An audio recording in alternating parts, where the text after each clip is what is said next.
पाठक से भी पूछताछ हुई, कल विभव से भी पूछताछ हुई। मेरे साथ दिल्ली सरकार में मंत्री, उनका मैंने जिक्र किया था शुरुआत में ही, 9 विभाग संभाल रहे हैं, सौरभ भारद्वाज जुड़ गए हैं।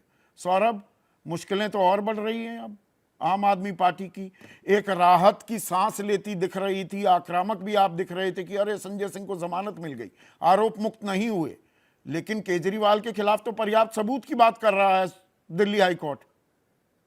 संदीप जी, ये बात जो भारतीय जनता पार्टी कह के उछल रही है, प्रेस कॉन्फ्रेंस कर रही है, ठीक इसी प्रकार से 7 फरवरी 2024 को भारतीय जनता पार्टी छलांगे मार रही थी।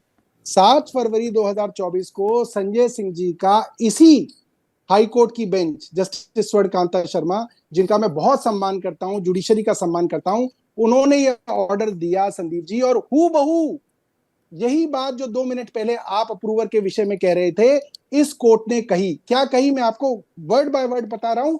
इंडिया टुडे के इसके अंदर छपा हुआ है, उसके अंदर कहता है, the high court said the law of approver statement is old and has not been brought in only to implicate Sanjay Singh as submitted by Mr. Singh. The approver wasn't examined by ED alone, but there are magistrate statements as well.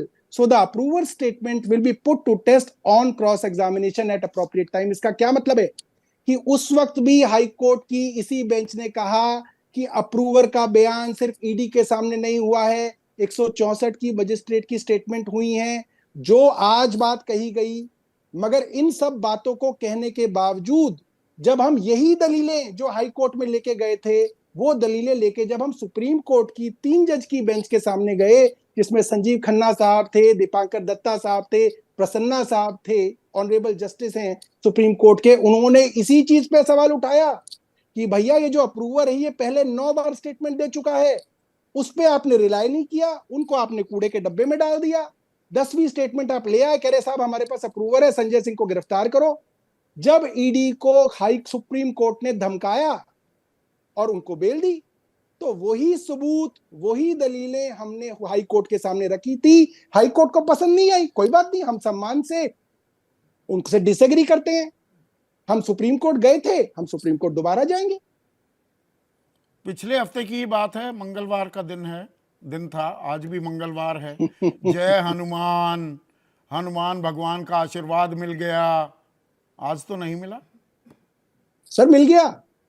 हमारे लिए यही बहुत बड़ी बात है कि इस court के अंदर बहुत ज्यादा समय रिजर्व नहीं हुआ, ये ऑर्डर आ गया। इस ऑर्डर को लेके अब हम सुप्रीम कोर्ट जाएंगे, कोई दिक्कत नहीं है इसके अंदर हमें। ये हमारी सीढ़ी है, इस सीढ़ी को हम लांग नहीं सकते, इस सीढ़ी के ऊपर चढ़ के ही हमें सुप्रीम कोर्ट जाना है। दिल की धड़कनें तो नहीं बढ़ गई हैं सौरभ भारद्वाज? दुर्गेश पाठक से पूछताछ हुई, कल विभव से हुई, आपका नाम भी वो हवा में लहरा रहा है कि आतिशी, सौरभ भारद्वाज, अब इनका नंबर भी आने वाला। सुनिए ना, पूरी बात दर्शकों को भी पता लगे और फिर आप जवाब दीजिएगा। भाई विजय नायर वो सीधे आपको रिपोर्ट कर रहा था, विजय नायर ने ये स्टेटमेंट दी कि आतिशी और सौरभ भारद्वाज को रिपोर्ट कर रहा था, और आपके मुख्यमंत्री, आपके राष्ट्रीय संयोजक, उन्होंने भी कहा कि मेरा क्या लेना देना विजय नायर से, वो तो रिपोर्ट कर रहे थे आतिशी और सौरभ भारद्वाज को। सौरभ भारद्वाज का भी नंबर आने वाला है। संदीप जी, ये स्टेटमेंट 1.5 साल पुरानी है, जो विजय नायर ने सीबीआई को दी थी। हाँ, तो ये अरविंद केजरीवाल ने भी दोहराई ना ये बात। तो अरविंद केजरीवाल जी ने भी ये स्टेटमेंट पहले, जब सीबीआई के पास वो 6 महीने पहले गए थे, अरविंद केजरीवाल जी ने तब भी ये बात कही थी। मगर क्या है कि आज ईडी ने बीजेपी के ट्रोल्स के साथ मिलके इस चीज को इसलिए रखा था ताकि इससे पार्टी के अंदर फूट हो जाए, पार्टी के अंदर ऐसा लगे अरे साहब ये तो मुख्यमंत्री जो है अपने 2 मंत्रियों को फंसा रहे हैं, देखिए साहब इनके अंदर लड़ाई झगड़ा हो जाएगा। मगर इस तरीके से होता नहीं है। बीजेपी ने कोशिश की, क्योंकि जिस तरीके से ईडी के वकील ने वो बात ट्रायल में रखी जिसका कोई लेना देना नहीं था, और तुरंत ईडी की और तुरंत पूरी बीजेपी की सोशल मीडिया की आर्मी तैयार थी कि उसको लेके उड़ो और एक झूठा नैरेटिव बनाओ, मगर उससे कुछ हुआ नहीं। उससे कुछ हुआ नहीं। अभी सुप्रीम कोर्ट से कल राहत नहीं मिलती, फिर अगर नहीं मिलती तो? देखिए, मैं संदीप जी बहुत ही प्रैक्टिकल आदमी हूं और प्रैक्टिकली आपको बात बताऊंगा। बेल इस तरीके के मामलों में सुप्रीम कोर्ट से ही मिलती है। मैं आपको कल का एक उदाहरण दूंगा, 2 दिन पुराना है। जब छत्तीसगढ़ के अंदर चुनाव सर पे थे तो इसी ईडी ने पीएमएलए का केस वहां के मुख्यमंत्री को बदनाम करने के लिए दर्ज किया। जाहिर सी बात है, अगर कल परसों सुप्रीम कोर्ट ने ईडी को फटकारा है और उस पूरे पीएमएलए केस को खारिज कर दिया है, मतलब केस ही हटा दिया है, तो इसका मतलब यह है इससे पहले डिस्ट्रिक्ट कोर्ट भी गए होंगे वो बेचारे, वहां उन्हें राहत नहीं मिली, उसके बाद हाई कोर्ट गए होंगे, वहां राहत नहीं मिली, मगर सुप्रीम कोर्ट में राहत मिली। मैं ये बिल्कुल नहीं कहना चाह रहा छत्तीसगढ़ का मामला हो, दिलीप रे का मामला हो, अब उसी से ही उम्मीद बांधे बैठे हैं। अब संदीप जी, इसको आप ये मत सोच लीजिएगा कि मैं हाई कोर्टों में विश्वास नहीं करता, मैं उनका बहुत सम्मान करता हूं।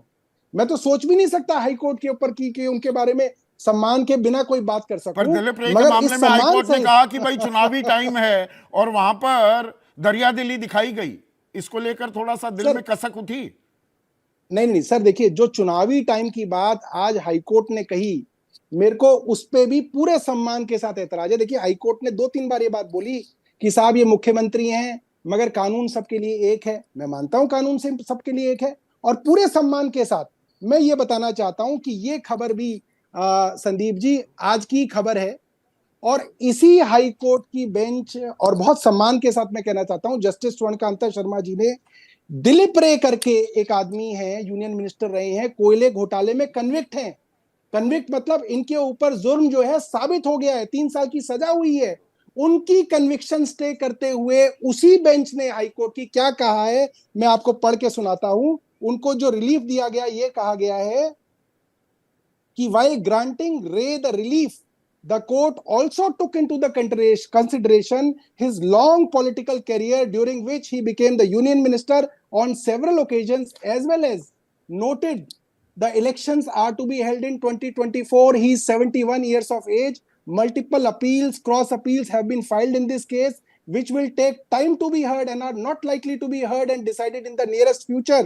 In this case, the applicant, that is Mr. Dilip Ray, prayer, if it is not allowed, he will lose the chance to contest election and an irreversible consequence will be faced. तो उन्होंने कहा क्योंकि दिलीप रे 3 साल की सजा पा चुके हैं कोयले घोटाले में, मगर 71 साल का उनका करियर, 71 साल की उनकी उम्र है, लंबा पॉलिटिकल करियर है, यूनियन मिनिस्टर रहे हैं, तो अगर उनको उनकी सजा को स्टे नहीं किया गया तो उनका चांस चुनाव लड़ने का मतलब इसीलिए आप कह रहे हैं साजिश हो रही है, नुकसान हो जाएगा।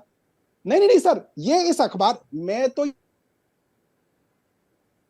जज साहिबा को ये बात पता हो सकती है, मगर इस अखबार के अंदर एक बड़ी अजीब बात लिखी है कि जो दिलीप रे हैं वो बीजेपी की तरफ से उड़ीसा से चुनाव लड़ने वाले।